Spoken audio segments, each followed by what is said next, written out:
tulungan na natin lahat, especially Mindanao pati Visayas. Lusot po. All you have to do is to destroy the solidarity of Luzon. Yan ang sikreto dyan. Masulit po na Visayas pati Mindanao. Anuin mo lang yung Luzon. Mag-scatter lang sila doon. Medyo may chance tayo. Thank you, Mr. Chairman. We have set our fees. Thank you for listening to us. Can you We pray that introduce yourself to the crowd now? Hindi ka kilala eh. Mayong gabi, Mr. President. May gabi. But we will maybe submit to the election a complete slate or yung sino lang ang gusto nating suportahan.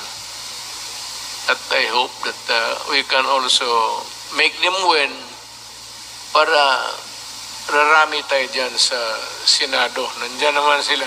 Madagdagan natin yan ng 2 o 3. Maganda na. And God willing, we will meet again in a plenary to decide the finality of the list. The next would be yung presidential na. So, yun ang timetable. Wala man time pero we cannot meet every now and then.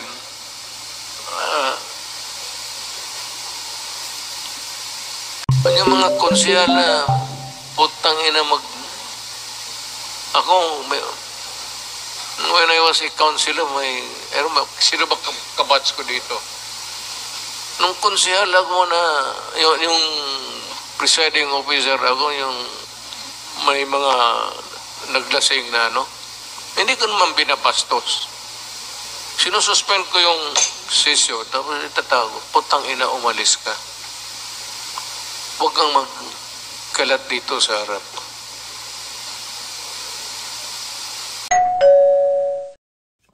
Magandang araw po sa inyo lahat. Ito na naman po muli ang inyong lingkod, si DIY KTV Informative.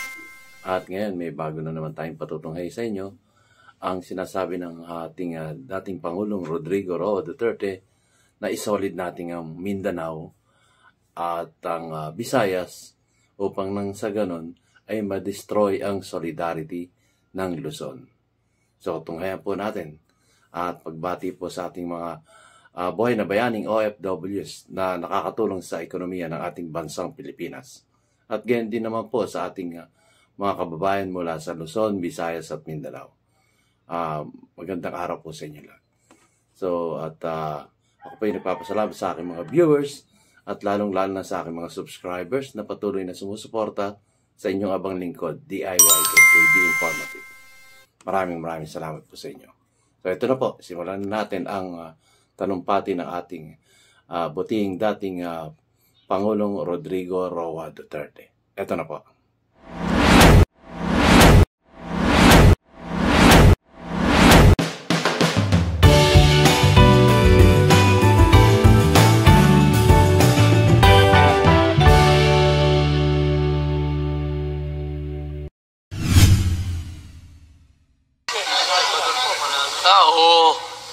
Wala top notcher to, si Ipe. Wala ito, panalo ito. May madagdag na naman ang sa Senado. Bagay, basta magtrabaho lang. Wala man akong sa tao. Playboy ka, gambling ka, as long as sinusugal mo yung pera mo. Palahubog ka. Huwag ka lang maglasing dyan sa... Alam mo naman, may meron dyan sa mga karamihan. Meron yan, sigurado ako. Yung mga konsyal na putang ina when I was a councilor, sino ba kabats ko dito? Nung konsyal ako na, yung presiding officer ako, yung may mga naglasing na, Hindi ko naman binabastos. Sinususpend ko yung session, tapos itatawag, putang ina, umalis ka. Huwag kang magkalat dito sa harap. Meron yung iba dyan, hindi pa nag-ano kasi mag-session ng alas 2. Pagkatapos na mag-inom na. Pagdating sa session hall, kung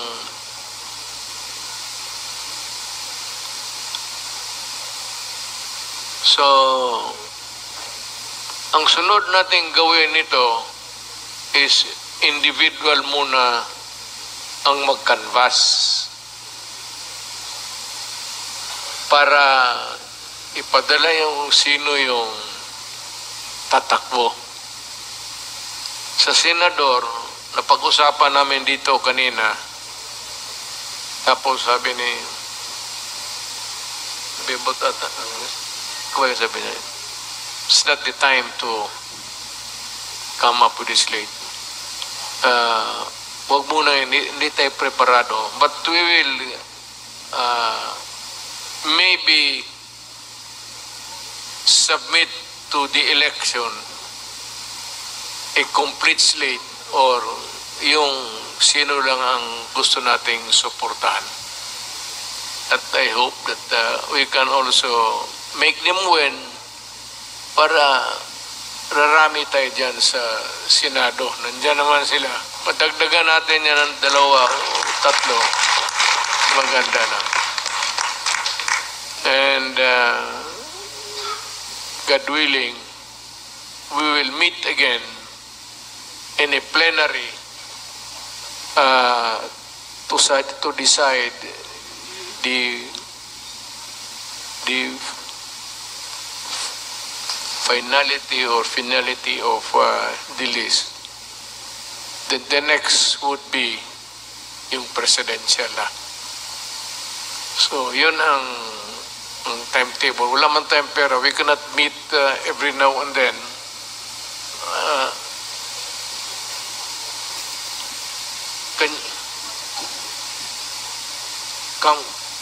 Come nearer so that I can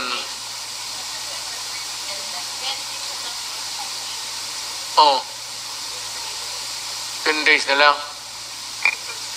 O, sino ang number 1? Ganito na lang. Bebo Botse. Who's the number 1 choice? Ano ba yung putang na? Sino yung may listahan? Ayaw mo.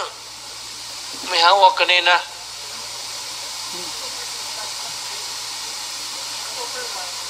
First day, 18 days ba?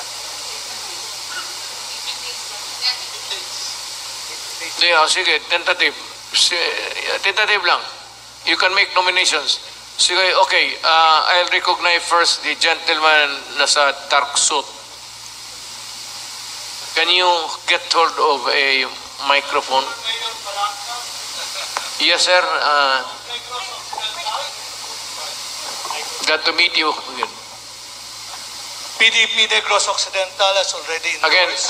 Again, this is open for nomination, Yes. para to save time. PDP It's Negros getting late. Occidental has already endorsed in writing to the National Office of PDP, the endorsement of Attorney J.V. Hinlo to represent Negros Occidental and mga Ilonggos, NIR. Wala na tayong senador from the Ilonggos and the Oriental. NIR and yes. Is your candidate around? Ay! Oo. Naunahan mo lang ako, sir. Thank you, Mr. Chairman. He's also my candidate. Alam mo kung tulungan na natin lahat, especially Mindanao pati Visayas, Luzon. All you have to do is to destroy the solidarity of Luzon. Yan ang sikreto dyan. Masulit mo lang Visayas pati Mindanao. Anuin mo lang yung Luzon. Mag-scatter lang sila doon. Medyo may chance tayo. Thank you, Mr. Chairman. We have set our fees. Thank you for listening to us. Can you We pray that introduce yourself to the crowd now? Hindi ka kilala eh. Mayong gabi, Mr. President. May gabi. no? Attorney J.V. Hinlo of PDP Negros Occidental, your Deputy Secretary General for Visayas.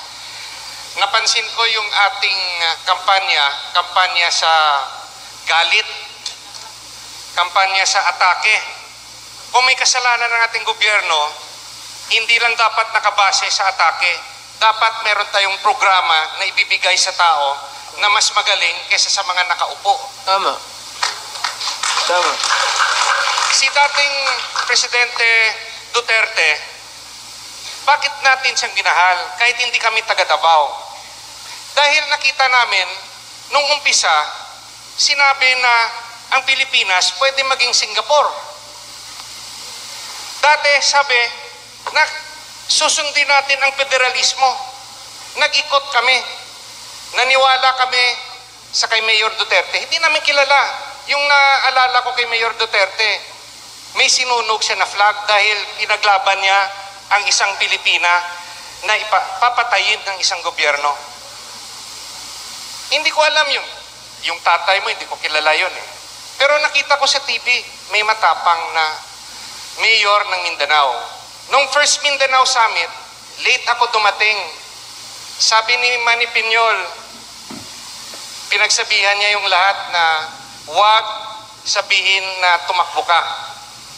Eh, na-late ako eh, hindi ko alam. Nung nagsalita ako, nung open forum, ako yung nagsabi na galing ako ng Bisaya, lone representative ng Negros, sana magkaisa ang Mindanao para magkaroon tayo ng first Mindanaoan president. Palakpakan lahat. Hinihingi ng mga taga-Negros, ng mga Ilonggo, uhaw sila sa senador. 65 years, wala tayong senador. Humihingi kami ng tulong ngayon sa Mindanao, sa mga kababayan namin, na pagbigyan rin kami na magkaroon ng senador galing Visayas at galing Negros. Mr. President, nakalimutan natin ang una nating pinaglaban. Labanan ang korupsyon. Naging commissioner mo ako sa PACC. Nandyan si Chairman Guerrero at Chairman Belica. Alam namin yung naging problema sa korupsyon. Kahit lagyan mo yan ng death penalty, wala tayong ebidensya kasi mahirap yung witness. Let us amend the Data Privacy Act and Bank Secrecy Law na kung government official ka, open mo. Bakit ka matatakot kung wala kang Tulungan na natin lahat, especially Mindanao pati Visayas. Lusot mo. All you have to do is to destroy the solidarity of Luzon. Yan ang sikreto dyan. Masulit mo na Visayas pati Mindanao. Anuin mo lang yung Luzon. Mag-scatter lang sila doon. Medyo may chance tayo. Thank you, Mr. Chairman. We have set our fees. Thank you for listening to us. Can you We pray that introduce yourself to the crowd now? Hindi ka kilala eh. Mayong gabi, Mr. President. May gabi. Yan po at natapos na nating pagtatanghal na ibigay ko sa inyong video. Salamat po sa inyong lahat. And sinasabing DIY KKB Informative. Keep safe. God bless and you have a great day. See you on my next vlog. Shukran. Tulungan na natin lahat, especially Mindanao pati Visayas. Lusot mo. All you have to do is to destroy the solidarity of Luzon. Yan ang sikreto dyan. Masulit mo na Visayas pati Mindanao. Anuin mo lang yung Luzon. Mag-scatter lang sila doon. Medyo may chance tayo. thank you, Mr. Chairman. We have set our fees. Thank you for listening to us. Can you We pray that introduce yourself to the crowd now? Hindi ka kilala eh. Mayong gabi, Mr. President. May gabi.